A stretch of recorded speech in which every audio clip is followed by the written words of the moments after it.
Hello everyone, मैं Jha sir आप सभी का वापस से फिर नए वीडियो में आपका स्वागत करता हूं। दोस्तों, पिछले वीडियो लेक्चर में हम लोग ट्रांसफार्मर के बारे में कम्प्लीटली पढ़ रहे थे और बहुत सारी चीज़ें मैंने आपको बता दी थी। अगर आपने वो वीडियो नहीं देखा है तो जाकर देख लीजिए। चलिए, तो सबसे पहले हम लोग अब स्टार्ट करते हैं यहाँ पे आयरन लॉसेस के बारे में। ठीक है, तो पिछले वीडियो लेक्चर में हम लोगों ने पूरे ट्रांसफार्मर क्या होता है, कितने प्रकार के उसमें लॉसेस होते हैं, ये बेसिक डिस्क्रिप्शन के बारे में बताया था और मेनली ट्रांसफार्मर के बारे में बताया था। और जनरेटिंग प्लांट स्टेशन से कैसे आपके घर में लाइट आ रही है, इसके बारे में भी पूरा बताया था। और हमने ट्रांसफार्मर कोफिशिएंट से रिलेटेड कुछ क्वेश्चंस को भी प्रैक्टिस किया था। तो मित्रों, अब हम कंटिन्यू करने वाले हैं इसके आगे। और हमारा अब टॉपिक है यहाँ पे लॉसेस के बारे में, और जिसमें से सबसे इंपॉर्टेंट है आयरन लॉस और कॉपर लॉस। तो आयरन लॉस क्या होता है, समझते हैं। तो देखो, आयरन लॉस क्या होता, जो भी हम ट्रांसफार्मर डिजाइन कर रहे हैं, जो भी आप ट्रांसफार्मर डिजाइन कर रहे हैं और ट्रांसफार्मर की जो आकृति बनी हुई है उसमें लॉसेस क्रिएट हो गया, उसी लॉस को बोल रहे हैं हम लोग आयरन लॉस। अब जैसे किसी चीज में जंग लगना आयरन लॉस ही है। इसी प्रकार से मशीन जब लगातार कंटिन्यू काम करती है, लगातार चलती रहती है, तो वहां पर भी आयरन लॉस प्रोड्यूस हो जाता। अब ये आयरन लॉस क्या है, देखिए बहुत बड़ी बात है। आयरन लॉस दो प्रकार के लॉस से मिलकर बना होता है। मतलब हम कह सकते हैं कि iron loss is the combination of किस किस का, हिस्टेरेसिस लॉस। देखिए नाम इसके आपको ऐसे याद करना पड़ेंगे, हिस्टेरेसिस लॉस और एडी करंट लॉस। तो इसको हम लोग क्या कहते हैं, hysteresis loss, hysteresis loss, hysteresis loss.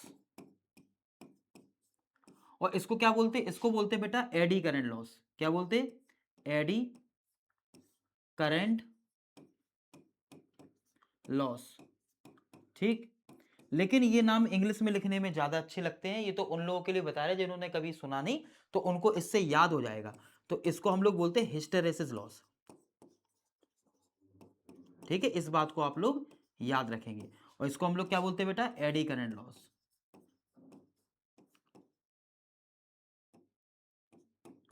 अब हमारे पास एक हिस्टेरेसिस लॉस है, एक एडी करंट लॉस है। और हिस्टेरेसिस एडी करंट लॉस क्या होता है, हिस्टेरेसिस होता है किसी प्रकार से फ्रिक्शंस वगैरह आ जाए, इसके कारण से अगर ट्रांसफार्मर को मोटी परत का बना दिया जाए, अगर ट्रांसफार्मर को मोटी परत का बना दिया जाए, मतलब आयरन बहुत मोटा हो, तो भी इस प्रकार का एक लॉस प्रोड्यूस होता है। इसको हिस्टेरेसिस लॉस बोलते हैं। ठीक है।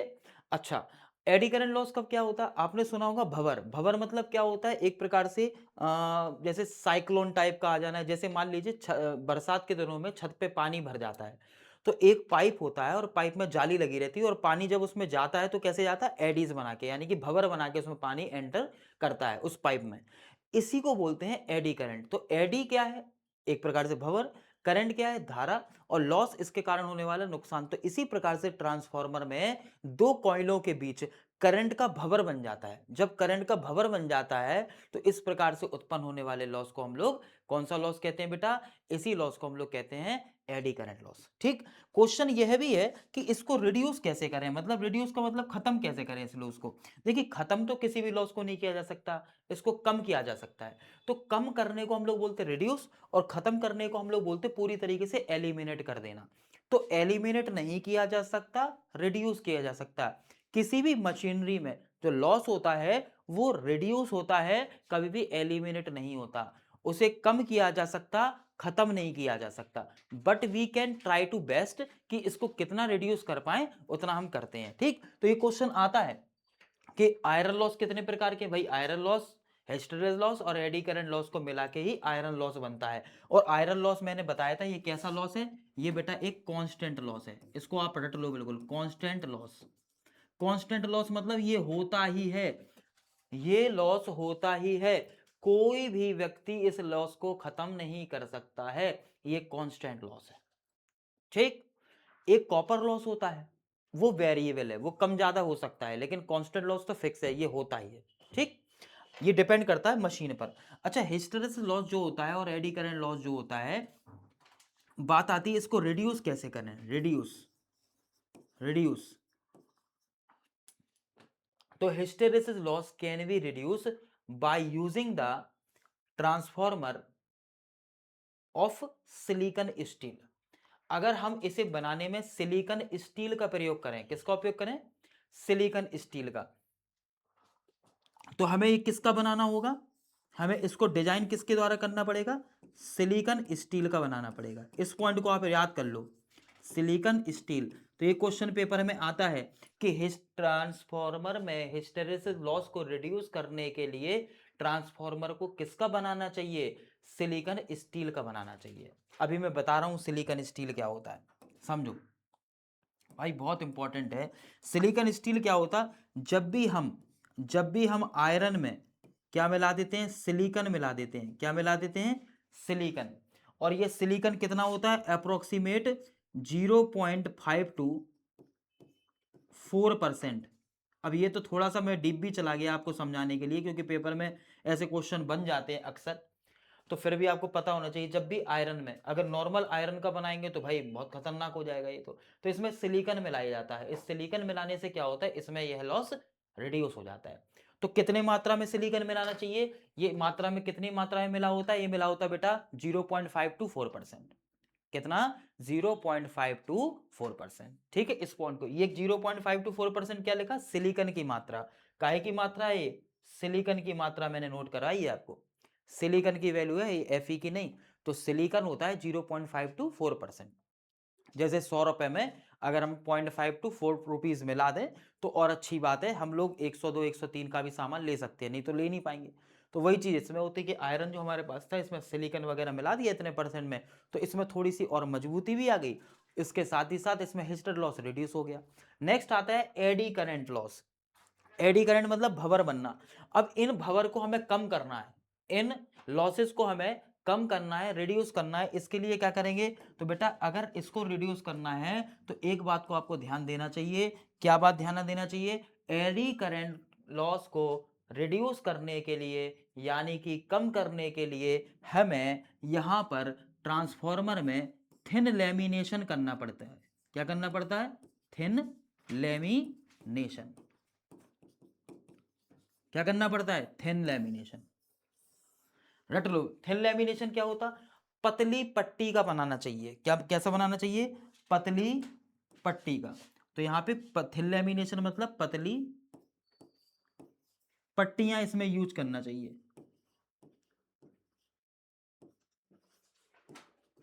ठीक, पतली पट्टियां इसमें यूज की जाती हैं इसे जब बनाया जाता है। तो इस तरीके से आप लोग बढ़िया से जो है इसको अपने दिमाग में पॉइंट को, एक एक पॉइंट को जो यहाँ पे बताया जा रहा है उसको बैठा लीजिए। तो पतली पट्टियां यानी कि थिन लेमिनेशन कर दिया जाता है इसके ऊपर, ये सब चीजें होता। अच्छा, ट्रांसफॉर्मर बना काहे का होता? ट्रांसफॉर्मर जो हम लोग बनाते हैं, तो ये जो ट्रांसफॉर्मर हम बनाते काहे का है? ठीक है सर, ये बताइए। तो बेटा ट्रांसफॉर्मर जो हम बनाते हैं ये फेरोमैग्नेटिक मटेरियल का बनाते। किसका बनाते? Ferromagnetic material. अभी मैं मटेरियल के बारे में आपको बताऊंगा। सबसे पहले हम लोग इस टॉपिक को कवर कर लें, पूरा ट्रांसफॉर्मर में आपको पढ़ा दूं, फिर एक वीडियो आपका पूरा मटेरियल का होगा, एक वीडियो आपका पूरा डीसी मशीन का होगा, एक वीडियो एसी मशीन का होगा, एक वीडियो पूरा आरएलसी से रिलेटेड होगा, एक सोर्स से रिलेटेड होगा, और इस तरीके से हम लोग 1 बाय 1 चीजों को कवर करने वाले हैं। आई होप आपको मजा आएगा। फेरोमैग्नेटिक मटेरियल, कौन सा मटेरियल? Ferromagnetic material. और फेरोमैग्नेटिक मटेरियल ही तो हमारे पास Fe होता है, आयरन। क्लियर है कि नहीं? यही तो हमारे पास मेन आयरन है। ठीक, ओके सर, बहुत अच्छी बात है, आगे समझिए। तो अगर ये Fe का हम यूज कर रहे हैं फेरोमैग्नेटिक मटेरियल, इसमें क्या होता है? हमेशा याद रखेंगे एक पॉइंट, लो रिलक्टेंस, लो रिलक्टेंस, हाई परमिएबिलिटी। अब सर ये क्या है? देखो, आप अभी तो इसको रट लीजिए, जब मैं इसके बारे में बताऊंगा तो आपको चीजें क्लियर होंगी। फिर भी आप सिंपल भाषा में समझ लीजिए। जिस प्रकार से इलेक्ट्रिक सर्किट में रेजिस्टेंस होता है, रेजिस्टेंस क्या करता है? करंट के मार्ग में जो अवरोध पैदा करता है उसको रेजिस्टेंस कहते हैं। इसी प्रकार से एक मैग्नेटिक सर्किट में चुंबकीय क्षेत्र जहां पर होता है वहां पर रिलक्टेंस होता है। रिलक्टेंस क्या करता? फ्लक्स के मार्ग में अवरोध पैदा करता है। पिछले वीडियो लेक्चर में मैंने बताया था जिस प्रकार से इलेक्ट्रिक सर्किट में करंट फ्लो होता है, मैग्नेटिक सर्किट में फ्लक्स फ्लो होता है। ठीक। एमआरआई की मशीन देखी आपने। एमआरआई मशीन जो होता है, magnetic resonance imaging system machine, जो एमआरआई मशीन होती है, जो लोग दिमाग की एमआरआई कराते हैं, वो हाई मैग्नेटिक फील्ड जोन होता है। और हाई मैग्नेटिक फील्ड जोन में रिलक्टेंस बहुत ही कम होता, ना के बराबर। जैसे इलेक्ट्रिक सर्किट में करंट बहुत कम है, सॉरी रेजिस्टेंस बहुत कम है, तो करंट बहुत हाई होगी और करंट इजीली फ्लो हो जाएगा। उसी प्रकार से मैग्नेटिक सर्किट में, अगर मैग्नेटिक सर्किट की बात करते हैं, तो बेटा लो रिलक्टेंस होता है और उसकी हाई परमेबिलिटी होती है। लो रिलक्टेंस मतलब फ्लक्स का बहुत अधिक मात्रा में होना, परमेबिलिटी मतलब अच्छा मैग्नेटिज्म होना। हिंदी में इसको बोलते हैं उच्च चुंबकीयशीलता। और तो इसको मैं इसको लिख सकता हूं उच्च चुंबकीय शीलता। हमें ऐसे मटेरियल का प्रयोग करना पड़ता है, इसमें ऐसे मटेरियल चाहिए जिसकी चुंबकीय शीलता यानी कि परमेबिलिटी हाईएस्ट हो, है ना। और लो रिलक्टेंस मतलब क्या होता है? लो मतलब बहुत ही निम्न। निम्न रिलक्टेंस क्या होता है? इसे प्रतिबद्धता बोलते हैं। लेकिन इसको नाम मैं बोल रहा हूं, इसके नाम आप इंग्लिश में ही करो, पेपर में जब ये नाम आएगा ना, ऐसी रिलक्टेंस लिखा रहता है, रिलक्टेंस, हिंदी में भी रिलक्टेंस। ये कोशिश करते हुए इस तरीके से नाम कम लिखें, इन्हीं नाम को हिंदी के फॉर्म में लिख देते हैं। ठीक है, तो इसका लो रिलक्टेंस को हाई परमेबिलिटी होगी किसी भी ट्रांसफार्मर में। दूसरी चीज, एक चीज मैं और आपको बताना भूल गया था इसमें, पिछले वीडियो लेक्चर में शुरुआत में बताना चाहिए था, वो अभी याद आया मुझे, ऐसा लग रहा है मैंने बताया नहीं। तो इसकी रेटिंग कितनी होती है? तो ट्रांसफार्मर की जो रेटिंग होती है, रेटिंग मतलब काम करने की दर किसी की, तो इसकी जो रेटिंग होती है वो होती है बेटा केवीए में। किस में होती है?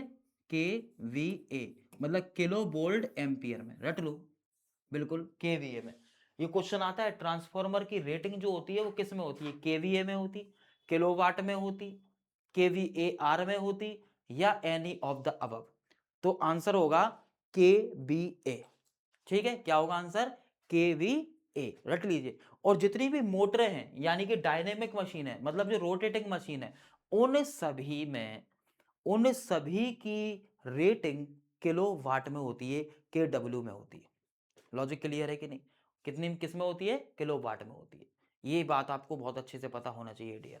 ठीक, तो इतनी सी चीजें मैंने बताई। अभी तो मैंने लॉस की बात करी, आयरन लॉस, और ये पॉइंट हमारा ये अलग था, है ना। ये आप नोट डाल के जो है अलग से अपने नोट में लिख लेंगे, जो भी प्रॉपर तरीके से नोट्स बना रहे हैं 1 बाय 1।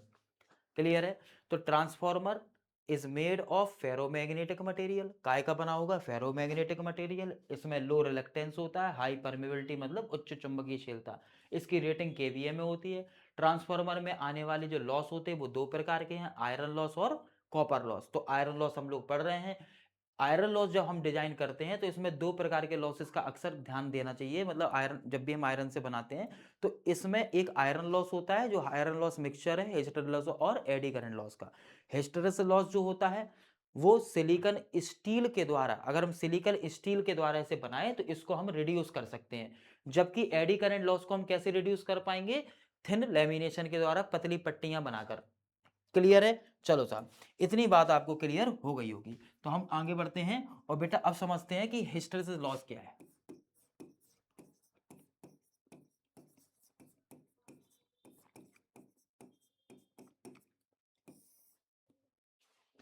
देखिए हिस्टेरेसिस लॉस, तो हिस्टेरेसिस लॉस क्या है भाई?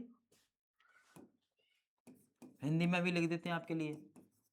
कुछ लोग नाम जो है वो हिंदी में ही नोट कर रहे होंगे कॉपी में, तो उन सभी बच्चों के लिए एक हेल्पफुल हो जाएगा। ठीक है, तो इसका आप डायरेक्टली फॉर्मूला याद कर लीजिए। क्या फॉर्मूला है?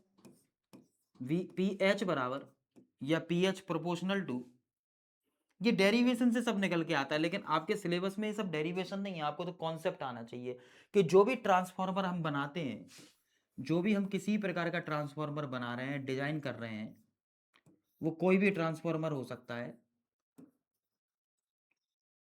ना। इस तरीके से भी हो सकता हो।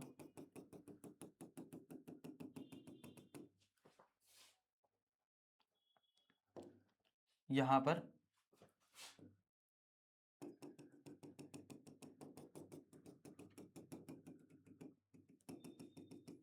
ये अलग अलग जो है कोर मैंने कर दिए।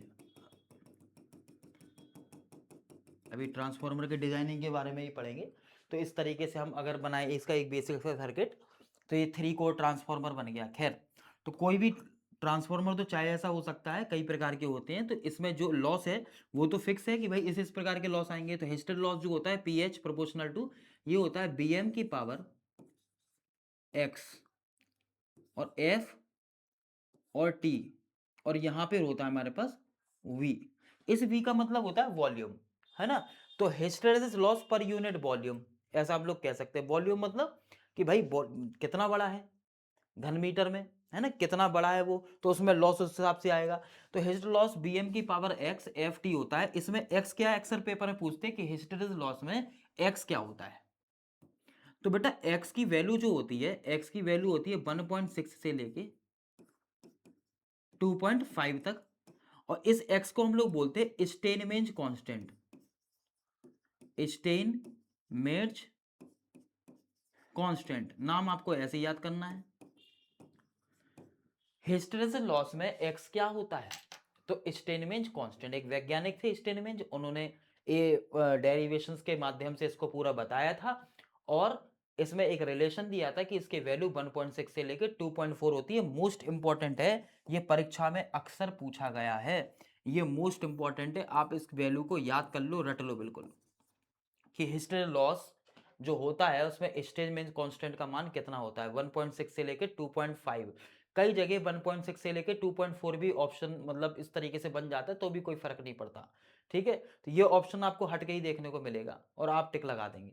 ठीक है, ऐसा भी दे सकता है स्टेनमेंज कांस्टेंट की वैल्यू कितनी है, 1, 2, 3 या 4, तो आप फिर 2 लगा देना, क्योंकि इसका एवरेज कितना आ रहा है, लगभग 1.6 से लेकर 2.5 के बीच में 2 ही मिलेगा, तो आप अप्रोक्सीमेट 2 ले लेंगे। तो हम लोग इधर पे मैं लिख देता हूं, तो अप्रोक्स कितना, 2। ठीक है, आई होप इतनी सी बात तो आपको क्लियर हो गई होगी। बहुत आसान सा टॉपिक है, ऐसा कुछ खास नहीं, लेकिन लॉजिकली एक एक चीज को समझने का प्रयास करेंगे तो मजा आएगा। अच्छा, एक चीज बहुत इंपॉर्टेंट है कि अगर यहां पर जो हम सप्लाई देते हैं, बेटा सप्लाई क्या, आपको फ्लक्स डेंसिटी, ये क्या है, ये है maximum flux density. Maximum flux density, maximum flux density कितना होता है, इसको बोलते हैं हम लोग Bm। ठीक है, हिंदी में इसको बोलते हैं अधिकतम अधिकतम धारा घनत्व होता था। जिस तरीके से करंट डेंसिटी, उसी प्रकार फ्लक्स डेंसिटी, तो यहां पे हो गया फ्लक्स घनत्व। समझ में आ गई बात की नहीं, फ्लक्स का घनत्व यहां पे हो जाएगा, तो यहां पर हो जाएगा अधिकतम फ्लक्स का घनत्व कितना था। तो यहां पर अब ये हिंदी नेम है, दो इंग्लिश मैंने दोनों आपको बता दिए, किसी प्रकार का डाउट ना हो। तो मैक्सिमम फ्लक्स डेंसिटी जो होता है, इसे बीएम से डिनोट करते हैं, और बीएम जो होता है, बीएम ऑलवेज, बीएम जो होता है बेटा, BM BM always directly proportional to supply voltage and frequency. इस पॉइंट को आप दिमाग में बिठा लो। यहां पर बी क्या है, सप्लाई वोल्टेज, सप्लाई वोल्टेज है, यानी कि दिया जाने वाला विभव है ये। एफ क्या है, फ्रीक्वेंसी, यानी कि क्या है, आवृत्ति, है ना। ये क्या है, ये सप्लाई जो आप दे रहे हैं, यह क्या है, विभव। यहां पर बी क्या था जो हमने फॉर्मूला लिखा था, ये आपका था वॉल्यूम। ये वॉल्यूम है, वॉल्यूम मतलब आयतन। तो कंफ्यूज मत होना, यहाँ कैपिटल वी जो लिखा वो वॉल्यूम है, आयतन है, यानी कि पर यूनिट वॉल्यूम, पूरे ट्रांसफार्मर का वॉल्यूम कितना है, उसके हिसाब से हिस्टैरिसीस लॉस तुम लोग निकालोगे। तो maximum flux density Bm proportional to V upon F, और it is a supply voltage and it is a frequency, ये फ्रीक्वेंसी हो जाएगी। ठीक साहब, अगर हम इसमें पुट कर दें, अगर हम इसमें पुट कर दें, देखिए दो केसेस हैं। अब पहला केस क्या है, केस फर्स्ट, हिस्टैरिसीस लॉस में हमने सबसे पहले पढ़ा इसका फॉर्मूला कि P H proportional to V M की पावर एक्स होता है, एफ होता है, टी होता है। सर इसमें एक्स होता है 1.6 टू 2.5, इसे स्टेनमेंज कांस्टेंट कहते हैं। इसमें सर मैक्सिमम फ्लक्स डेंसिटी कितना होता, ये होता है सप्लाई वोल्टेज अपॉन फ्रीक्वेंसी। ठीक है, तो कभी भी अगर सप्लाई वोल्टेज बढ़ रहा है, इसका मतलब ये है फ्लक्स डेंसिटी बढ़ रही है। अगर सप्लाई वोल्टेज कांस्टेंट है तो फ्लक्स डेंसिटी भी कांस्टेंट होगी। अगर सप्लाई वोल्टेज मैंने बोला कांस्टेंट है, मतलब चेंज ही नहीं हो रहा, तो फ्लक्स डेंसिटी में भी कोई प्रभाव नहीं पड़ेगा। और जब फ्लक्स डेंसिटी में कोई प्रभाव नहीं पड़ रहा है, तो हिस्टैरिसीस लॉस किस पे डिपेंड करेगा, ओनली फ्रीक्वेंसी। तो केस फर्स्ट क्या है, केस फर्स्ट यही है कि when when bm is constant, और bm कांस्टेंट होगा, और अगर bm कांस्टेंट हो गया मतलब bm का मान नियत हो गया, तो इस स्थिति में याद रखेंगे pH सिर्फ डायरेक्टली प्रोपोर्शनल होगा फ्रीक्वेंसी के, डायरेक्टली प्रोपोर्शनल होगा फ्रीक्वेंसी के। ठीक है, इस पॉइंट को आप ध्यान देंगे। दूसरा पॉइंट है केस टू। केस टू में क्या बोलेंगे सर? केस टू में क्या होगा, तो इसमें लिख देंगे व्हेन, यानी कि जब, क्या bm is variable, bm is variable मतलब bm है, जब bm वेरिएबल है मतलब bm वेरी कर रहा है, और जब ये बेटा वेरी कर रहा है तो क्या होगा यहाँ पे? तो सिंपल सी बात है सर, bm जहां पे भी होगा वहां पे हम लोग b अपॉन एफ रख देंगे, ठीक, क्योंकि ये वेरी कर रहा है। तो यहाँ पे pH बराबर कितना होगा? pH बराबर सर, ये प्रोपोर्शनल था, इसकी जगह b अपॉन एफ आएगा, और इसकी वैल्यू दी है x, यानी कि हम अप्रोक्सीमेट 2 मान ले रहे हैं। कितनी मान ले रहे हैं? 2, क्योंकि मैंने बोला ना कि यहाँ पे मैक्सिमम फ्लक्स डेंसिटी की पावर जो x है स्टेटमेंट कांस्टेंट अप्रोक्सीमेटली 2 होती है, हम लोग 2 ले सकते हैं एक अप्रोक्सीमेट। तो अगर यहाँ पे 2 लिख दें, और यहाँ पे f, और यहाँ पे t बाकी, तो आप देखेंगे B square upon F square, F से एक एफ कट जाएगा, यानी कि जो हिस्टरेसिस लॉस होगा ये प्रोपोर्शनल हो जाएगा वोल्टेज के स्क्वायर के, और इनवर्सली प्रोपोर्शनल हो जाएगा फ्रीक्वेंसी के। तो अब देखो आपको क्या रिलेशन मिला, यही रिलेशन बहुत इंपॉर्टेंट है, यही रिलेशन बहुत इंपॉर्टेंट है। क्यों रुक गया यार? ठीक, तो इतनी सी बात अपन को क्लियर होना चाहिए। तो हिस्टर लॉस हमारे पास किसके प्रोपोर्शनल है? वी स्क्वायर के प्रोपोर्शनल है, और फ्रीक्वेंसी के इनवर्सली प्रोपोर्शनल है। तो ये लॉजिक इंपॉर्टेंट है कि सर जब भी फ्लक्स डेंसिटी हमारे पास, जब भी फ्लक्स डेंसिटी हमारे पास कांस्टेंट रहेगी तो hysteresis loss is proportional to frequency, और जब भी हिस्टर लॉस, जब भी फ्लक्स डेंसिटी वेरिएबल रहेगी तो हिस्टर लॉस हमारा वोल्टेज के स्क्वायर के प्रोपोर्शनल होगा, और फ्रीक्वेंसी के इनवर्सली प्रोपोर्शनल रहेगा माय डियर। क्लियर है लॉजिक? बहुत शानदार तरीके से एक एक चीज समझ रहे हैं, वन बाय वन मैं आपको एक एक चीज बता रहा हूं, प्रॉपर तरीके से नोट कर लो। आरआरबी जेई का एग्जाम हो, चाहे एएलपी हो, चाहे यूपीसीएल, कोई भी एग्जाम हो, क्वेश्चन बिल्कुल इसी से इसी टाइप के आते हैं, कोई फालतू एक्स्ट्रा कंसेप्ट नहीं, मेन डिट्टो बात कर रहा हूं। ठीक है, ध्यान से समझिएगा। नेक्स्ट केस की बात करते हैं। अब बात करेंगे बेटा एडी करंट लॉस की। एडी करंट लॉस मतलब हिस्टर लॉस जब भी होता है तो सर यहाँ पे वोल्टेज पे भी निर्भर करेगा, फ्रीक्वेंसी मतलब अगर ट्रांसफार्मर के वोल्टेज में परिवर्तन किया जाए किसी कारण से, ठीक है, तो वहां पे हिस्टर लॉस प्रोड्यूस हो जाएगा। फ्रीक्वेंसी में परिवर्तन किया जाए तो ये लॉस प्रोड्यूस हो जाएगा। अगर फ्लक्स डेंसिटी कांस्टेंट है मतलब फ्लक्स डेंसिटी जो मिल रही है ये नियत है, इसमें परिवर्तन ही नहीं आ रहा, तो फ्रीक्वेंसी बढ़ने पर लॉस बढ़ेगा, फ्रीक्वेंसी कम होने पर लॉस कम होगा। अगर फ्लक्स डेंसिटी वेरिएबल है तो फ्रीक्वेंसी बढ़ाने पर लॉस कम होगा। अंतर है, कंसेप्ट है, ध्यान से समझिएगा। चलिए आगे बढ़ेंगे नेक्स्ट पॉइंट की तरफ। तो अब हम समझते हैं यहाँ पे एडी करंट लॉस। कौन सा? AD current loss, eddy current loss, ठीक, एडी करंट लॉस, इसको हम लोग यही बोलते हैं एडीज, ये एडी करंट लॉस, ठीक, बात क्लियर है? तो एडी करंट लॉस, तो एडी करंट लॉस मैंने बताया था, एडी करंट क्या होता? भंवर बनना, भंवर धारा है सर। लॉस ये कब क्रिएट होता है? ये लॉस होता है जब ये मोटी मोटी पट्टियां होती है ना, तो लॉस क्रिएट होता। तो इसको रिड्यूस करने के लिए क्या करेंगे? पतली पट्टियों का प्रयोग करेंगे। पतली पट्टियों की ऐसा बोल दो, एक प्लेट जो रहती हैं उनको बीच में हम फंसा देते हैं, फंसा फंसा के जब बनाते हैं, आपने ट्रांसफार्मर की पत्तियां देखी होंगी कैसे बनता है, अदरवाइज आप यूट्यूब पे सर्च करेंगे आपको मिल जाएगा, और मैंने ऑलरेडी एक वीडियो डाल रखा है अपने चैनल पे, उसको भी आप देख लेना, ठीक है, ध्यान से देखिएगा।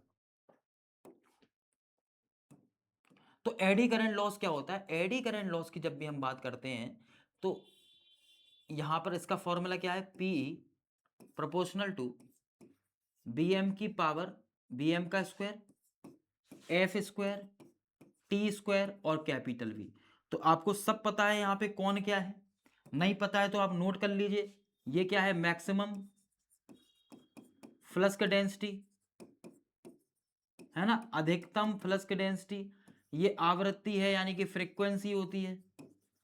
ये होती है थिकनेस, है ना, थिकनेस होती है। और ये आपको पता है वॉल्यूम है,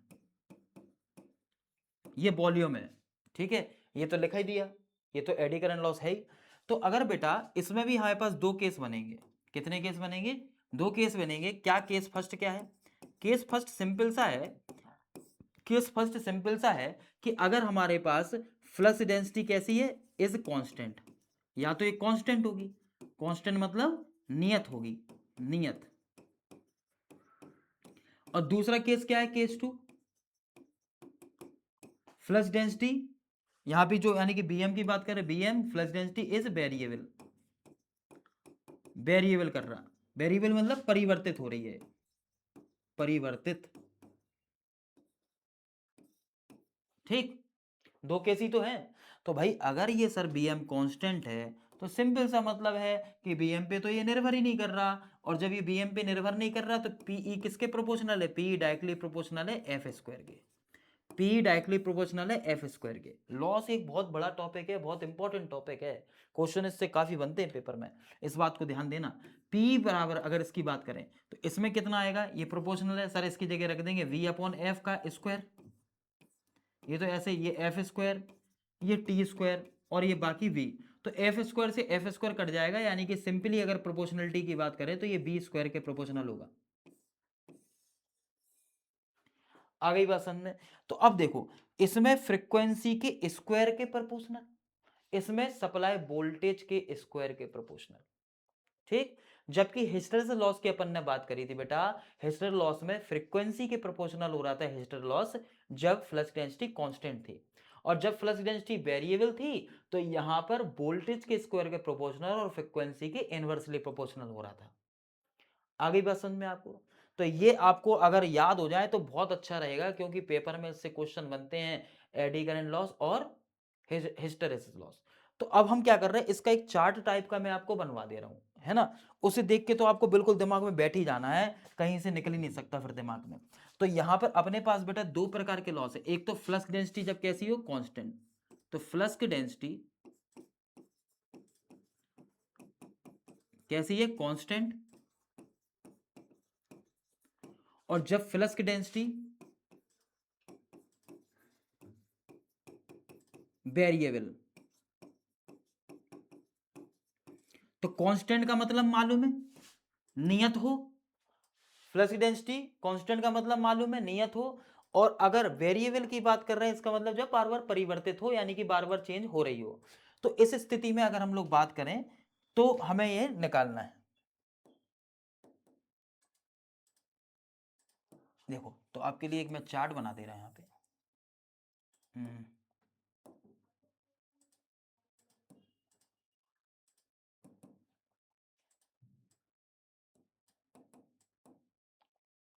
इसका कलर मैं येलो ले लेता हूं, ठीक है? और अब देखो,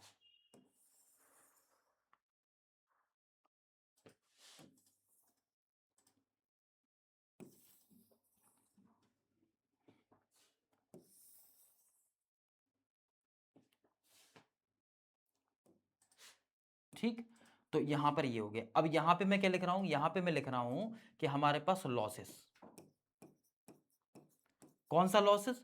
यहां पे है sir iron loss, iron loss, iron loss, sorry,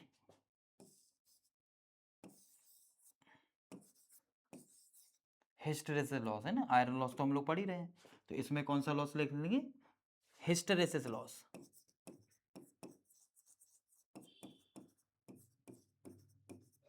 और इसको अपन लोग पीएस से डिनोट कर देते हैं, हिस्टेरेसिस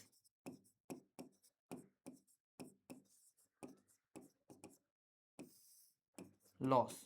और दूसरा कौन सा है? दूसरा है एडी करंट लॉस। तो एडी करंट लॉस,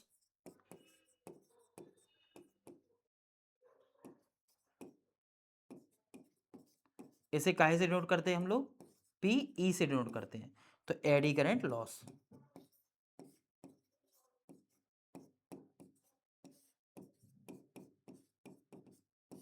ठीक, एडी करंट लॉस। तो यहां पे फ्लक्स डेंसिटी अगर कांस्टेंट थी तो आपने पाया, आपने क्या पाया यहां पे, क्या देखा आपने? आपने देखा कि सर यहां पर इस केस में जो पीएच था वो डायरेक्टली प्रोपोर्शनल हो गया था एफ के। ठीक है, एफ के जब फ्लक्स डेंसिटी कांस्टेंट थी। तो यहां पर क्या था, यहां पे सर हिस्टेरेसिस लॉस जो था पीएच डायरेक्टली प्रोपोर्शनल हो गया था वोल्टेज के स्क्वायर के और इनवर्सली प्रोपोर्शनल हो गया था फ्रीक्वेंसी के। ठीक। अच्छा, यहाँ पे एडी करंट लॉस में क्या देखा, जब फ्लक्स डेंसिटी कांस्टेंट थी, आप लोग नोट कर रहे हैं ना वन बाय वन, तो आपको पता है बिल्कुल पीई प्रोपोर्शनल हो गया था सर एफ स्क्वायर के। और यहां पर हमारे पास कितना हो गया था, जब वेरिएबल की बात करी तो पी प्रोपोर्शनल हो गया था वोल्टेज के स्क्वायर के। इसका मतलब ये हो गया, ये अब फ्रीक्वेंसी इंडिपेंडेंट हो गया, मतलब अब ये फ्रीक्वेंसी पे निर्भर नहीं करेगा। अब ये फ्रीक्वेंसी पे निर्भर बेटा नहीं करेगा, यानी कि इधर पे लिख सकते हैं इंडिपेंडेंट फ्रीक्वेंसी, इंडिपेंडेंट फ्रीक्वेंसी, मतलब फ्रीक्वेंसी पे निर्भर नहीं करेगा, आवृत्ति पे निर्भर नहीं करेगा। लॉजिक क्लियर है कि नहीं, इतनी बात क्लियर है कि नहीं। तो दो प्रकार के लॉसों की बात करी अपन ने, हिस्टेरेसिस लॉस और एडी करंट लॉस। और हिस्टेरेसिस लॉस खासकर जो आपको याद करना है, जिससे क्वेश्चन बनते हैं वो बनते हैं कांस्टेंट के केस से, इससे सबसे ज्यादा क्वेश्चन बनने की संभावनाएं परीक्षा में रहती हैं। तो हमें ये याद होना चाहिए कि भाई कांस्टेंट के केस में ये जो हिस्टेरेसिस लॉस है फ्रीक्वेंसी के प्रोपोर्शनल हो गया और एडी करंट लॉस फ्रीक्वेंसी के स्क्वायर के प्रोपोर्शनल हो गया।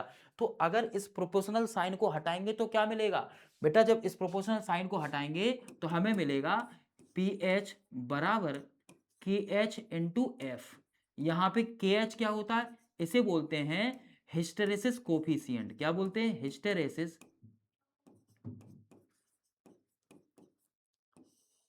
कोफिशिएंट,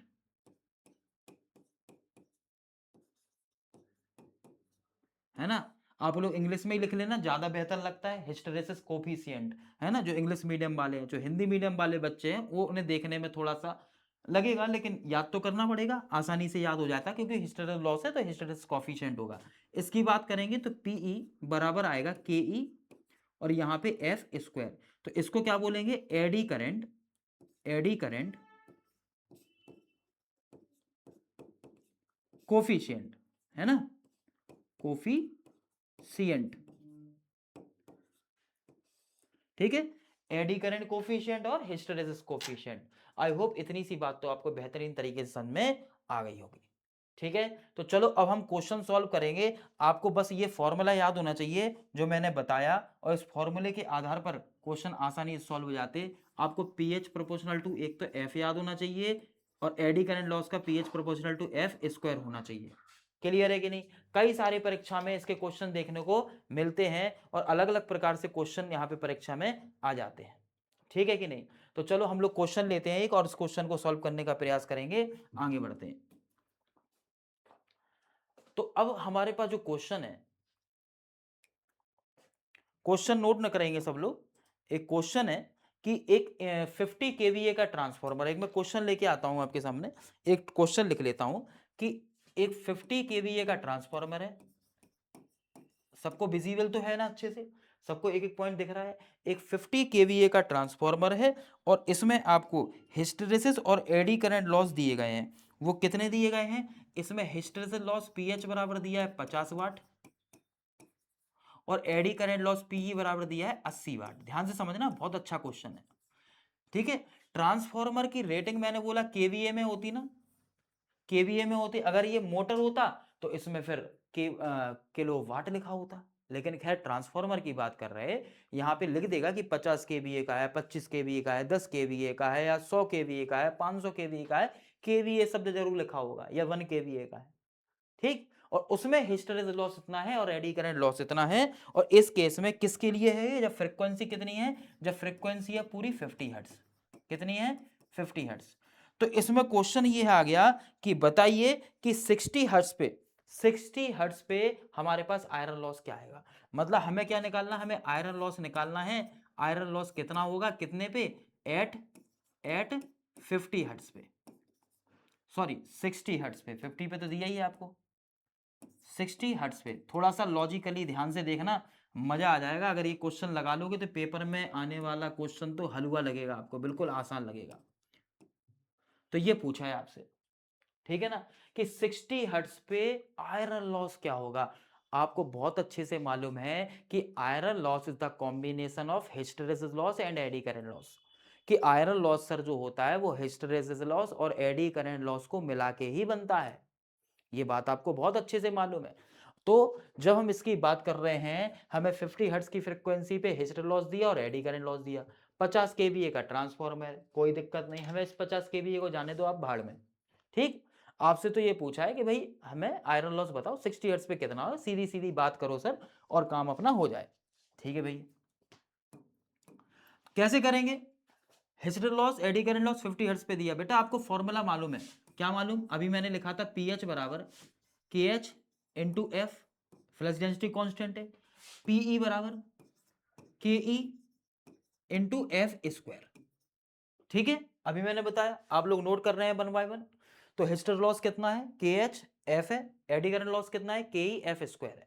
ठीक है सर, इतनी बात क्लियर है। अब इसी में आप उठा के रखो, आंसर ऑटोमेटिकली आपको मिलेगा। कैसे मिलेगा? देखो बहुत आसान है, अपने आप आंसर निकलेगा। हिस्टर लॉस कितना दिया? 50 वाट दिया, ये के एच अपनी जगह कितनी फ्रीक्वेंसी पे? 50 फ्रीक्वेंसी पे। ठीक है सर, एडी करंट लॉस कितना दिया? 80 वाट दिया, 80 वाट, 80 वाट। ये कितना है? के ई। फ्रीक्वेंसी कितनी है सर? 50 ही दी है फ्रीक्वेंसी। ओके सर, तो इससे बेटा क्या मिलेगा? के एच की वैल्यू मिलेगी। के एच क्या होगा? 50/50 यानी कि 1। तो के एच की वैल्यू मिल गई आपको 1। ठीक, ये कट जाएगा ना। के ई कितना मिलेगा? के ई बराबर सर हमें यहाँ पे मिलेगा 80/50 का, ये तो स्क्वायर है, तो इसको अभी हम ऐसे ही लिख दे रहे हैं। ठीक है, इसको अभी हम ऐसे ही लिख दे रहे हैं क्योंकि हमें इसे आगे सॉल्व अभी करना है। ओके सर, बहुत अच्छी बात है। कैसे सॉल्व करें? अब क्या बोला? 60 हर्ट्ज पे आयरन लॉस बताओ। आपको मालूम है आयरन लॉस क्या है? Iron loss is the combination of historic loss और एडी करंट लॉस। तो 60 हर्ट्ज की फ्रीक्वेंसी पर, 60 हर्ट्ज की फ्रीक्वेंसी पर हिस्टेरेसिस लॉस और एडी करंट लॉस का जो एडिशन होगा उसी को आयरन लॉस बोलेंगे, और वही आयरन लॉस जो है बेटा आपको यहां पे निकालना है। कैसे निकालें? सर बहुत आसान, जो अभी आपने फॉर्मूला लगाया वैसे ही लगाइए और आंसर निकाल के बताइए। ठीक सर, तो कैसे निकालोगे? हिस्टेरेसिस लॉस, इसे पी एच डैश कह देंगे, तो यहाँ पे कितना आएगा? के एच, और फ्रिक्वेंसी एफ डैश बोल देंगे। तो के एच तो 1 है, फ्रिक्वेंसी कितनी दी? 60 दी है। ठीक, कितनी दी है? 60। तो हमारे पास पी एच डैश कितना आ गया? पी एच डैश आ गया 60 वाट। आई होप इसमें तो कोई दिक्कत नहीं होगी आपको। और पीई डैश निकालेंगे तो क्या बोलेंगे सर? के ई लिखेंगे और यहाँ पे एफ डैश का स्क्वायर। ठीक, तो के ई कितना है? 80/50 का स्क्वायर, और यहां पे कितना आएगा? 60 का स्क्वायर।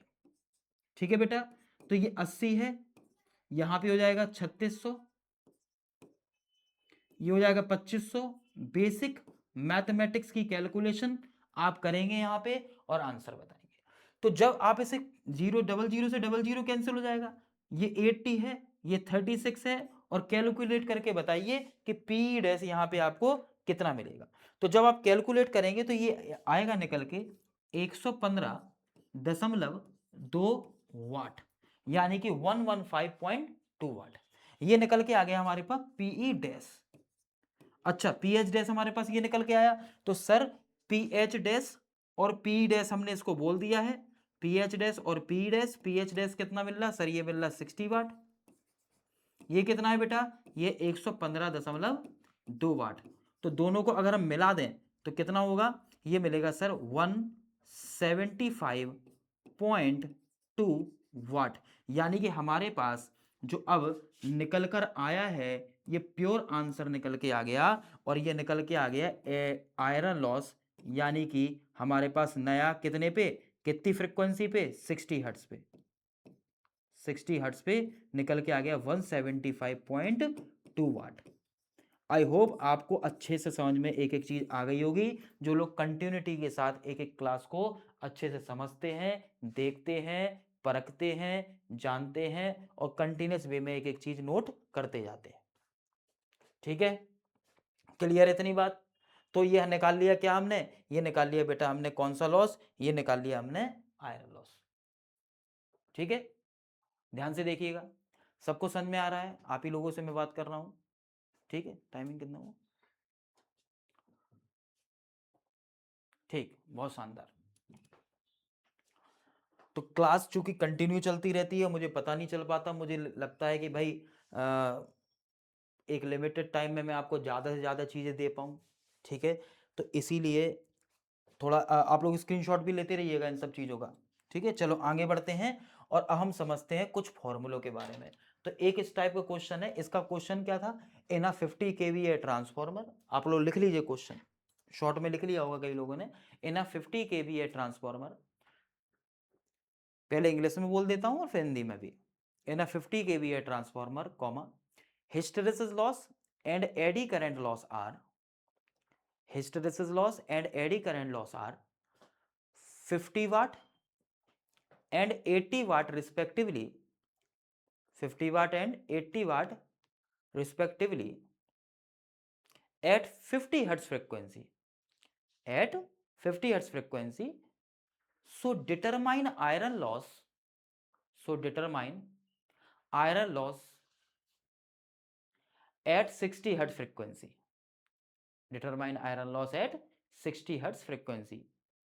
तो एक 50 केवीए के ट्रांसफार्मर में यदि एक 50 केवीए के ट्रांसफार्मर में यदि हिस्टेरेसिस लॉस और एडी करंट लॉस क्रमशः, hysteresis loss and eddy current loss क्रमशः 50 वाट और 80 वाट पर, 50 वाट और 80 वाट पर 50 हर्ट्ज की फ्रीक्वेंसी पर दिए गए हों, 50 हर्ट्ज की आवृत्ति पर दिए गए हों, तो बताइए, तो बताइए कि 60 हर्ट्ज की फ्रीक्वेंसी पर आयरन लॉस क्या होगा। तो 60 हर्ट्ज की फ्रीक्वेंसी पे आयरन लॉस क्या होगा। अगर किसी का छूट गया हो तो वीडियो पॉज करके आप निकाल लेंगे, बैक कर लेंगे और नोट कर लेंगे, कोई ऐसा इशू है नहीं, ठीक। बिकॉज ऑनलाइन क्लास का ये एक बहुत बड़ा प्रॉफिट होता है, फायदा है आप लोगों का, ठीक। चलिए आगे बढ़ेंगे और आगे हम लोग चीज़ों को कवर करने का प्रयास करेंगे, ठीक है। अब इसमें कुछ इंपॉर्टेंट फॉर्मूले हैं बेटा, जो इंपॉर्टेंट फॉर्मूले आपको पता होना चाहिए। हमें मालूम है कि आयरन लॉस जो है पीआई और एक कॉपर लॉस, ये कौन सा लॉस है, आयरन लॉस। तो आयरन लॉस के बारे में हम लोग पूरा समझ चुके हैं। ये कौन सा है, कॉपर लॉस, ठीक। ये है, तो आयरन लॉस हमारे पास कौन सा है, आयरन लॉस जो होता है ये होता है कांस्टेंट लॉस, नियत होता है ये तो फिक्स है। ये कैसा है, वेरिएबल, मैं ऑलरेडी आपको बता चुका हूं, है ना। यानी कि एक नियत है और एक परिवर्तनशील है। ये नियत है, नियत होता है, और ये क्या है, परिवर्तन इसमें होता रहता है। ये ऑलरेडी मैं आपको बता चुका हूं। खैर हम लोग आयरन लॉस समझ चुके पूरा। कॉपर लॉस एक बार थोड़ा सा देख लेते हैं, मैं आपको साइड में बता देता हूं, इसमें कुछ ऐसा खास है नहीं है ना, इसमें कुछ बेटा खास ऐसा है नहीं, इसीलिए साइड में देखिए जरा। तो अगर मैं आपसे बोलूं कॉपर लॉस, तो कॉपर लॉस को मैंने बताया था ओहमिक लॉस भी कहते हैं। और चूंकि ट्रांसफार्मर जो होता है इसमें बाइंडिंग जो होती है वो कॉपर की बनी होती है। कौन से मटेरियल की, कॉपर। अक्सर सुनते हो ना कि कॉपर बाइंडिंग या एल्यूमिनियम बाइंडिंग, ये क्या है, तो ये जो बाइंडिंग होती है कॉपर की होती है। तो जो प्राइमरी बाइंडिंग है हमारे पास, तो इसका रेजिस्टेंस कुछ ना कुछ होगा, इसका रेजिस्टेंस कुछ ना कुछ होगा, इसका करंट है I1, इसमें करंट है I2, और इसी तरीके से अगर रेजिस्टेंस की बात करें तो इसमें R1 और R2 क्या होगा, इसका रेजिस्टेंस भी हो जाएगा। तो यहाँ पे प्राइमरी कॉइल में, यहाँ पे हम लोग लिखते हैं कॉपर लॉस बराबर, कॉपर लॉस बराबर, है ना, तो loss in primary coil, primary coil plus loss in secondary coil, secondary coil. तो एक हो गया हमारे पास प्राइमरी कॉइल और एक हो गया बेटा सेकेंडरी कॉइल। तो इनमें जो कॉइल में लॉसेस होते हैं, कौन सा लॉस, कॉपर लॉस, मिला के जो लॉस बनता है वही ओवरऑल कॉपर लॉस होता है। तो बहुत आसान होता है, ये बहुत आसान है। यानी कि PCU बराबर आप कह सकते हो सर, इसमें लिख देंगे I1 स्क्वायर R1 और प्लस I2 स्क्वायर R2। तो भाई लॉस का फॉर्मूला क्या होता है, आई स्क्वायर आर ही होता है, लॉस का फॉर्मूला आई स्क्वायर आर होता है। अगर आपको नहीं पता तो आप इसको दिमाग में बैठा लीजिए कि लॉस का फॉर्मूला कितना होता है, आई स्क्वायर आर होता है। तो अगर पहली वाली कॉइल है तो I1 स्क्वायर इंटू R1, दूसरी वाली कॉइल है तो I2 स्क्वायर इंटू R2 होता है। इनको हम लोग ऐड कर देंगे और मिला के जो लॉस बनता है ये कॉपर लॉस होता है, बस हो गया।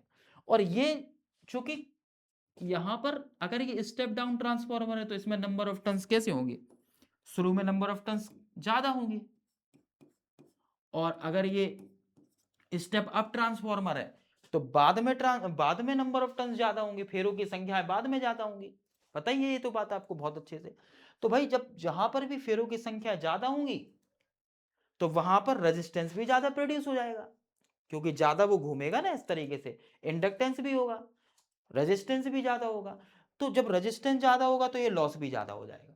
इसी प्रकार से अगर मान लो यहाँ पे टन ज्यादा है तो यहाँ पे लॉस ज्यादा हो जाएगा। तो इसीलिए ये क्या है, वेरिएबल लॉस है, क्योंकि इसमें रेजिस्टेंस की वैल्यू को परिवर्तित करने पर, इसमें इसमें चेंज होने पर, मतलब नंबर ऑफ बाइंडिंग में परिवर्तन होने पर, कम ज्यादा होने पर ये लॉस भी घटता अथवा बढ़ता है। तो यहां पर इसीलिए कॉपर लॉस को हम कैसे कहते हैं, इसी लॉस कैसा है, ये वेरिएबल लॉस है ना, परिवर्तनशील है। ठीक। और इसीलिए इसको क्या बोल रहे हैं, इसी को हम इसीलिए क्या कहते हैं, ओहमिक लॉस कहते हैं, ओहमिक लॉस। इसीलिए इसको अपन लोहमिक ओहमिक लॉस कहते हैं। तो loss in primary coil plus loss in secondary coil, तो मिला देंगे, कॉपर लॉस ही हमारे पास कौन सा होगा, ओहमिक लॉस होगा। आई होप आपको इतनी सी बात तो मजा आ गया होगा कि सर कॉपर लॉस आपने बता दिया। तो हम लोग दोनों लॉस पढ़ चुके हैं, आयरन लॉस भी और कॉपर लॉस भी। अब हम लोग समझते हैं इसमें बेटा, इसके कुछ कॉन्सेप्ट फॉर्मूले हैं। कॉन्सेप्ट काहे का कॉन्सेप्ट सर, कैसा कॉन्सेप्ट है, देखिए हमने बताया कि आयरन लॉस तो फिक्स होता है और कॉपर लॉस हमारे पास कैसा है, वेरिएबल होता है, चेंज होता रहता है। तो अगर यहां पे हम ध्यान से देखें, कुछ क्वेश्चन पेपर में आता है, कॉपर लॉस, क्वेश्चन बनता है पेपर में कि कॉप एक फॉर्मूला लिख देंगे पहले, copper loss at nth load. अब ये क्या है भाई, ये क्या लिख दिया, समझते हैं। तो यहां पे क्या आएगा, n का square into copper loss at full load. क्या मतलब है, सुनो भाई, लोड क्या होता, देखिए भाई ट्रांसफार्मर जो होता है वो लोड के हिसाब से ही लगाया जाता। जैसे कोई क्षेत्र है, पहले वहां कुछ नहीं था, एक घर बना, लोगों ने तार डाल लिए, दो घर बने, तीन घर, नॉर्मल तार डाल दिए, दूर तक चलने लगे। फिर धीरे धीरे धीरे धीरे 10 घर हो गए, 15 घर हो गए, 20 घर हो गए, लोगों ने तार डाले तो एक दूसरे की लाइट शॉर्ट होने लग गई। अब शॉर्ट क्यों हुई, क्योंकि लोड बढ़ा, लोड इंक्रीज हो गया, लोड बढ़ गया। लोड क्या होता है, जो आप लाइट को कंज्यूम कर रहे हो, उस लाइट को अपन यूज कर रहे हैं, तो यूज करने पर भाई क्षमता उसकी थी, जैसे पिताजी की क्षमता है 100 रुपए की, आप चिल्लाने लगे 500 रुपए दो। उनकी क्षमता है 1000 रुपए देने की, आप कह रहे लगे मुझे दोस्तों के साथ पार्टी करना है, मुझे 5000 रुपए दो। तो वो कैसे मैनेज होगा, तो भाई दिक्कत तो होगी ना कहीं, ब्लास्टिंग होगी ना कहीं कटौती करना पड़ेगी। वही चीज यहाँ पे होता, तो वही चीज यहाँ पे क्रिएट हो जाती है। यहाँ पे कैसे क्रिएट होती है भाई, कॉपर लॉस बात कर रहे हैं हम लोग, फुल लोड है, अगर यहाँ पे धीरे धीरे धीरे धीरे सप्लाई, जब बहुत ज़्यादा कनेक्शन बढ़ जाते हैं, यूजर बहुत ज़्यादा बढ़ जाते हैं, तो ऐसे यूजर बढ़ने के कारण से लाइट वहाँ पे बस्ट हो जाएगी, और बस्ट हो जाएगी तो फिर हमें क्या करना पड़ेगा, वहाँ परिपूर्ति के लिए एक और ट्रांसफॉर्मर रखना पड़ेगा, ट्रांसफॉर्मर ही बढ़ाना पड़ेगा। ठीक है, इतनी बात समझ में आ रही। जैसे पिताजी से आपने 1000 रुपये मांगे, आपको खर्चे में 2000 लग रहे थे, पिताजी 1000 ही रुपये दे सकते थे, उनने ज़्यादा नहीं दिए, तो आप किससे मांगोगे बाकी का 1000, फिर मम्मी से मांगोगे, दादा से, दादी से, जो भी है एक्स्ट्रा, तो तभी तो हम लोग मैनेज कर पाएंगे। तो बस वही चीज यहाँ पे हो रही है कि एक ट्रांसफॉर्मर से अगर पूर्ति नहीं हो पा रही, लॉस की बात कर रहे हैं ना, कॉपर लॉस तो वेरिएबल है, तो यहाँ पे नहीं हो पा रही, तो फिर क्या करेंगे, यहाँ पे ट्रांसफॉर्मर और लगा देंगे। तो ऐसे क्षेत्रों में फिर ट्रांसफॉर्मर बढ़ते चले जाते हैं, और अलग अलग गली मोहल्लों में आप ट्रांसफॉर्मर देखते हो। और एक समय पता चला वहां पे ट्रांसफॉर्मर की जरूरत नहीं थी, अब ट्रांसफॉर्मर रख दिया गया, क्यों, क्योंकि वहां पर लोड बढ़ गया। तो लोड का मतलब आपको बहुत अच्छे समझ में आ गया। अब बात आती है, क्वेश्चन बनता है कि कॉपर लॉस बताओ इतने लोड पर कितना होगा। अब फुल लोड क्या है, जो फुल लोड का मतलब कि इसकी इतनी क्षमता है कि इतना लोड, यानी कि एक ट्रांसफॉर्मर लगभग 20 घरों की सप्लाई की पूर्ति कर सकता है, एक एग्जांपल के तौर पे, ये फुल लोड हो गया। अब बोला नहीं साहब 20 की नहीं करना है, हमें करना है कम से कम 15 लोग, 15 घर की पूर्ति। ठीक है, 20 की नहीं करना है, तो क्षमता तो 20 की थी, तो पूर्ति करना 15 की, तो मैथमेटिक्स के हिसाब से 15 की पूर्ति करना है, 20 की कर सकते थे, तो कितना हो गया, 3/4 हो गया कि नहीं हो गया, इसी को बोलेंगे nth। समझ में आ गया। एक ट्रांसफार्मर 20 घरों की पूर्ति कर सकता था, सप्लाई की भेज सकता था, लेकिन अब वो क्या कर पा रहा है, बात है कि नहीं हमें तो 10 घरों की पूर्ति करना है, बस काम हो जाएगा।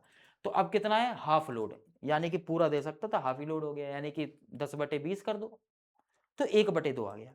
तो बस यही चीज होता है। तो क्वेश्चन इस पे कैसे बनता है, क्वेश्चन इस पे यही बनता है कि if the copper loss, if question कैसे बनता है, यदि, तो हम यहां पे क्वेश्चन लिखते हैं, क्वेश्चन, क्वेश्चन तो सिंपल में लिख दूंगा एक लाइन में क्वेश्चन, है ना। तो copper loss at full load, copper loss at full load बराबर दिया है 100 वाट, ठीक है। सो बोल दिया आपसे copper loss at half load, half load is कितना आएगा, मतलब हाफ लोड पर बताओ, ठीक है। इतना से क्वेश्चन लिख दिया, अब क्या निकल जाएगा आसानी से। तो सर फुल लोड पे बोला है, हाफ लोड पे निकालना, तो हम लोग लिखेंगे यहाँ पे कॉपर लॉस, यहाँ पे क्या है, सॉल्यूशन, कॉपर लॉस, कॉपर का जो लॉस होगा eight half load, half load पे निकालना ना आपको, हाफ लोड पे, तो हाफ लोड बराबर कितना आएगा, जो भी हाफ यहाँ पे ले रहे, इसी का तो ये स्क्वायर हो रहा है, इसी का तो स्क्वायर है, देखिए ना आप, जो भी लॉस ले रहे इसी का तो स्क्वायर है, तो यहाँ पे कितना आएगा, हाफ का square into copper loss at full load, तो फुल लोड पे कितना दिया ये 100 वाट, तो यहाँ पे क्या रख देंगे 100 वाट। आपने सॉल्व किया, 1/4 आया, गुणे 100 बना, आंसर आ गया 25 वाट, ठीक है।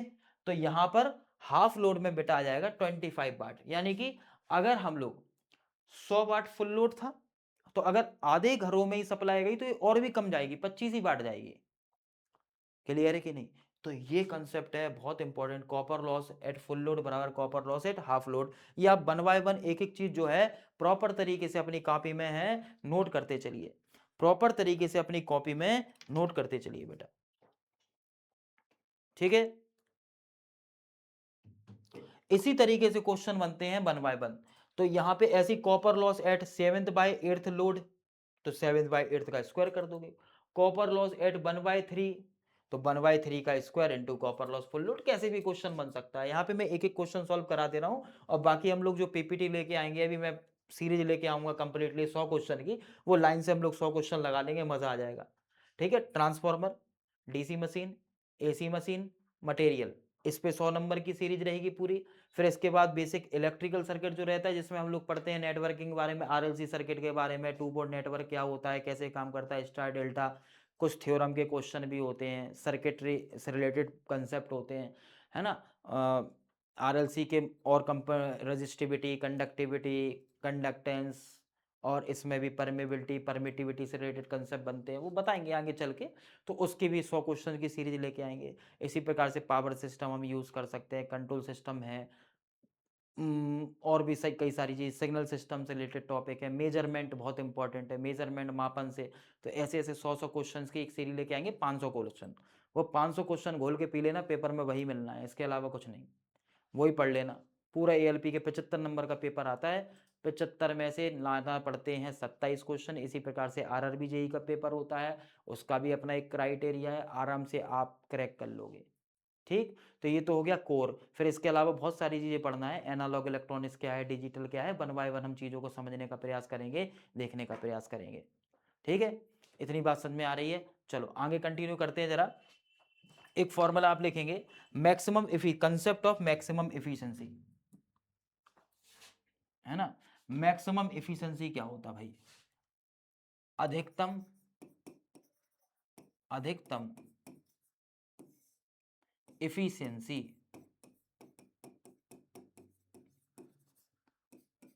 है ना। मैक्सिमम इफिशिएंसी क्या होता है भैया, मैक्सिमम इफिशिएंसी, इसकी थोड़ी सी बात करते हैं, ठीक है। मैक्सिमम इफिशिएंसी, पहले तो इफिशिएंसी बताओ।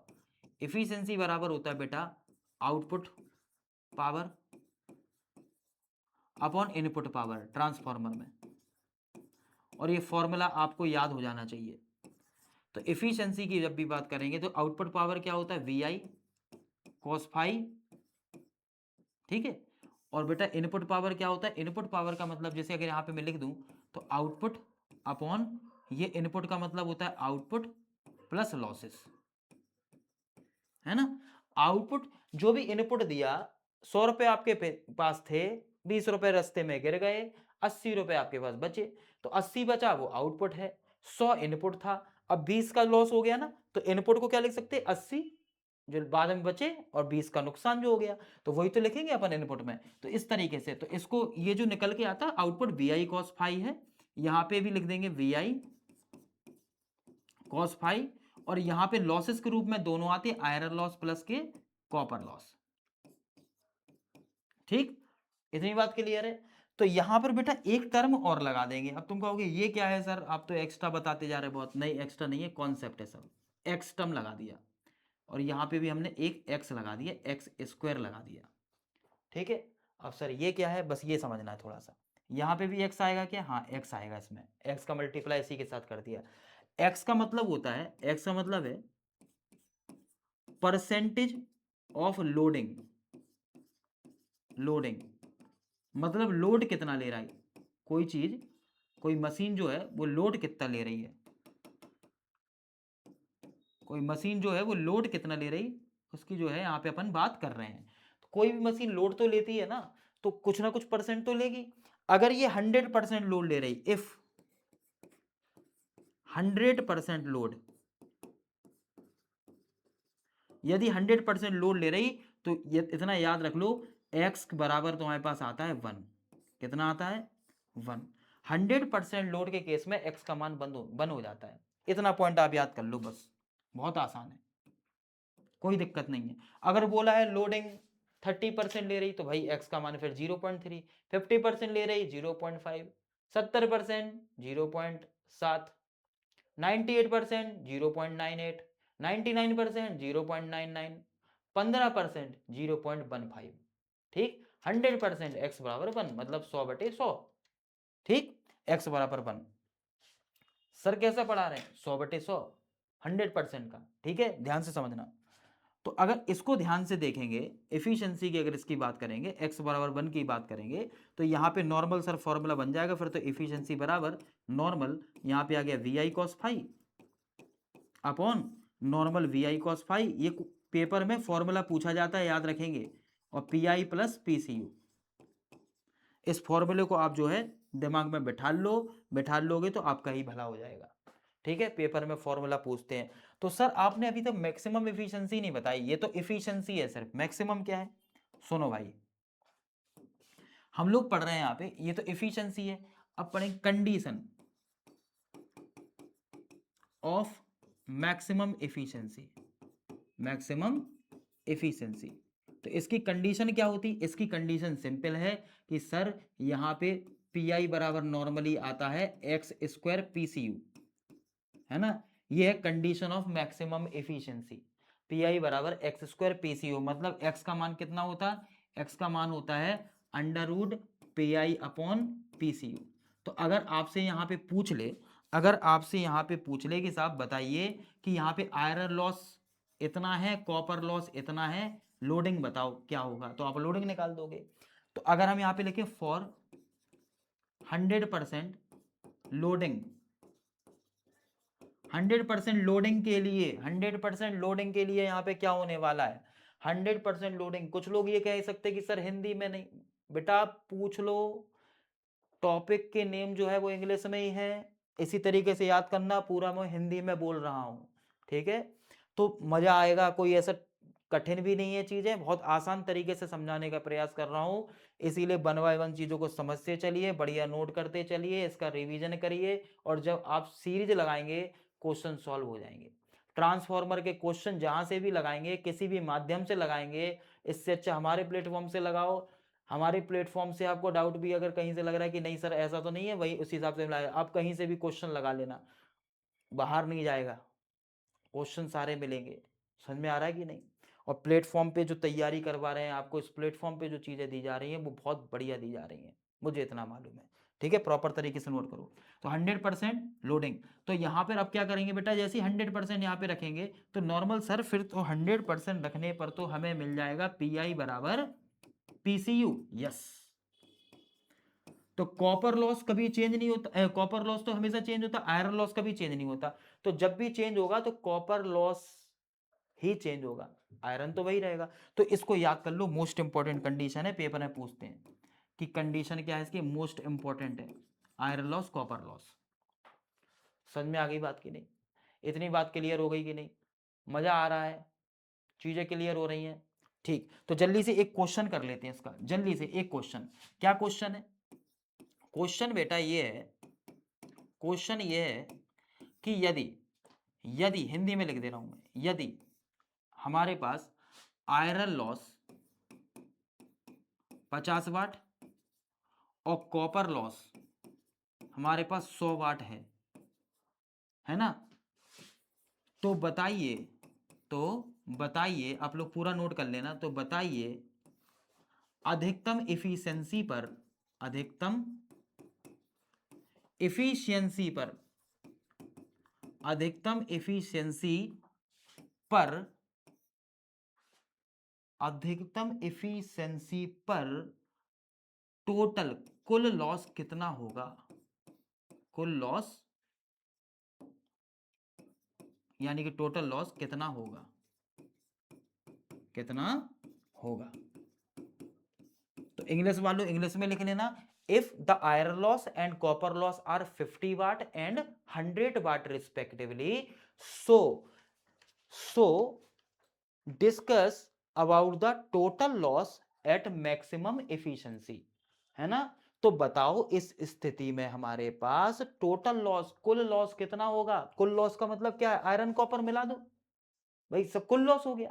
तो अधिकतम एफिशिएंसी पे कितना होगा? देखो बहुत आसान है यार, ठीक है। तो सॉल्यूशन इसका क्या होगा? इसका सॉल्यूशन क्या आएगा? इसका सॉल्यूशन आएगा ये कि सर एट, यहां पे आयरन लॉस क्या है? आयरन लॉस दिया सर 50 वाट, और यहां पे कॉपर लॉस कैसा दिया? 100 वाट फुल लोड पर, है ना, ऐसा करके आपको दे देगा। तो at maximum efficiency, at maximum efficiency की अगर बात करें तो मैक्सिमम एफिशिएंसी पर क्या होता है सर? मैक्सिमम एफिशिएंसी पर हमारे पास कॉपर लॉस आयरन लॉस या आयरन लॉस कॉपर लॉस के बराबर होता है। लेकिन हम लोग हमेशा पता क्या लिखेंगे यहाँ पे? हम लोग लिखेंगे, जैसे मैंने यहाँ पे लिखा था आयरन लॉस बराबर कॉपर लॉस, तो आप लोग लिख लेंगे यहाँ पे कॉपर लॉस बराबर आयरन लॉस, क्योंकि दोनों तो खैर बराबर है। लेकिन होता क्या बेटा, होता क्या है कि कॉपर लॉस कैसा है? वेरिएबल है, ये वेरी कर रहा, परिवर्तन है, परिवर्तन करता है। लेकिन ये कैसा है? कांस्टेंट है। तो आयरन लॉस कभी चेंज नहीं हो सकता, ठीक है। जैसे आपने कोई कांड कर दिया तो मम्मी तो मान जाएंगी, समझा देंगी, समझ समझ जाएंगी, लेकिन पिताजी नहीं मानेंगे, कूटेंगे आपको। तो वही चीज ऐसे ही होगा। तो यहां पर क्या होगा? तो यहां पे आयरन लॉस है, यहां पे क्या है? कॉपर लॉस है, और आयरन लॉस हमारे पास कांस्टेंट रहने वाला है, ये कभी चेंज नहीं होता, हर स्थिति में यही रहेगा, चाहे मैक्सिमम एफिशिएंसी हो चाहे कुछ हो, कॉपर लॉस चेंज हो जाता है। तो लेकिन यहाँ पे तो पीसीयू बराबर क्या लिख दिया हमने? पीआई लिख दिया, तो इसीलिए। तो इतनी बात आपको क्लियर हो गई। तो चलो अब आगे बात करें, तो यहाँ पे जो क्वेश्चन दिया तो बेटा पीसीयू बराबर पीआई इसीलिए मैंने लिखा। तो इस स्थिति में पीसीयू कितना होगा सर? पीसीयू तो यानी कि चेंज हो जाएगा, हाँ। तो पीसीयू कितना आएगा? पीसीयू हमारे पास पीआई के बराबर होगा, और पीआई कितना है? ये पीआई के बराबर, और पीआई कितना है? पूरे 50 वाट, ठीक है। और पीआई कितना था? यहाँ पे नॉर्मल पीआई की बात करें तो पीआई तो हमारे पास 50 ही वाट था, पीसीयू भी कितना हो गया? 50 वाट। तो टोटल कितना हो गया? टोटल लॉस, टोटल लॉस, तो टोटल लॉस हमारे पास हो गया पीटी बराबर पीसीयू, यानी कि हमारे पास PI plus PCU, PI plus के पीसीयू। तो सर यहां पर जब इसकी बात करी तो इस स्थिति में हमारे पास पीआई तो हमारे पास कितना है सर? पूरा पीआई तो 50 था ही पहले से, और आगे भी 50 ही रहने वाला है, तो इसीलिए अभी भी पीआई कैसा है? 50 ही है। अभी भी यहाँ पे क्या होगा? पीआई तो हमारे पास 50 वाट ही रहेगा, तो ये कभी चेंज नहीं होगा, है ना। ये कैसा है? फिक्स्ड होता है, फिक्स्ड, ये कभी चेंज नहीं होता। ये कैसा है? फिक्स है बिल्कुल। आयरन लॉस कभी भी चेंज नहीं होगा, मैंने ऑलरेडी बोल दिया आपसे। तो मैक्सिमम एफिशिएंसी पे क्या चेंज होगा? Copper loss. तो पहले जो भी कॉपर लॉस था हमें उससे मतलब नहीं है, कॉपर लॉस तो आयरन लॉस के बराबर हो जाएगा मैक्सिमम एफिशिएंसी पे, तो इतना आ जाएगा। तो अब बताओ कितना होगा? तो 50 और 50 मिलके कितने हो गए? 50, और ये 50, क्योंकि कॉपर लॉस 50 हो गया, तो कितना आ गया आंसर? 100 वाट। कितना आ गया? 100 वाट। ठीक है, इतनी बात क्लियर है। अब देखो, अब मैं एक क्वेश्चन होमवर्क में दे रहा हूं, नेक्स्ट वीडियो लेक्चर में, नेक्स्ट क्लास में आप लोग इस क्वेश्चन को करेंगे होमवर्क, यानी कि नेक्स्ट क्लास में इसका सॉल्यूशन बताऊंगा और आप लोग सब लोग करेंगे। होमवर्क क्या है कि अगर आयरन लॉस तुम्हें दिया गया 80 वाट और कॉपर लॉस तुम्हें दिया है 200 वाट, ठीक है, इतना बताया है, तो at maximum efficiency total loss will be, मतलब है ना, क्या बताना, कुल लॉस जो है आपको बताना है, कुल लॉस आपको बताना है। तो हमने आयरन लॉस 80 वाट दे दिया, कॉपर लॉस आपको 200 वाट दे दिया, और आपसे बोला है कि बताओ कुल लॉस क्या होगा, किसने पर, मैक्सिमम एफिशिएंसी पर। किस पर, मैक्सिमम एफिशिएंसी पर, ध्यान से समझ लेना, अधिकतम एफिशिएंसी पर ये टोटल लॉस कितना आएगा। दोस्तों क्लियर है कि नहीं, मजा आ रहा है या नहीं?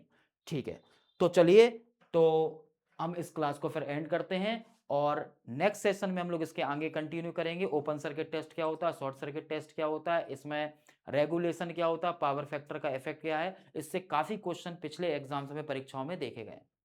तो दोस्तों मिलते हैं अगली क्लास में। नमस्कार, शुक्रिया, आदाब, जय हिंद, थैंक यू।